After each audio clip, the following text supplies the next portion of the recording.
Ya Hüseyin, kim sən kimi öz xanımanından keçər, kim sənin tək haqq yolunda başı canından keçər. Bunu bizim şairlər yazıb.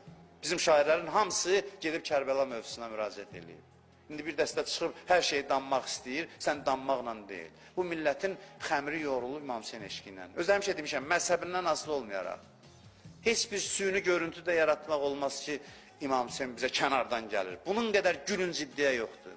Bunun qədər düşünülməmiş iddia yoxdur. Sabir, deyirlər ki, bununla mübarizə aparıb, Sabir buna qarşı olub, bir Sabira, hər il əza saxla Əli Əkbərəsən. Kərbəlada gedib ağla o şəhid davərəsən. Gəl qiyamətdə bu cəm ilə səfi məhşərəsən. Qalma həsrət iki dünyada o Mövla üzünə. Deyir, sənin kimi heç kəs başından, canından keçməyib. O mənada yox ki, o biri övliyalar hazır deyildi, razı deyildi. Yox, birini seçdi də Allah da, gündə birini qətligaha göndərmədi. Birini seçdi, dedi ki, bu ilə hamısını tanıyın da, bunlar hamısı belədir. Və Allah hər şey verdi ona. Rəhmətini açdı onun üçün. Dedi ki, tək sən yox. Qiyamətə qədər hamı bu rəhmətdən bəhrələnəcək. Əbu Abdillah deyir, İmam Hüseyinə nə deməkdir o? Əbu Abdillah, yəni Allah bəndəsinin atası. Yəni kim bəndəlik yoluna gəldi, ona atalıq eləyir, əlindən tutur aparır.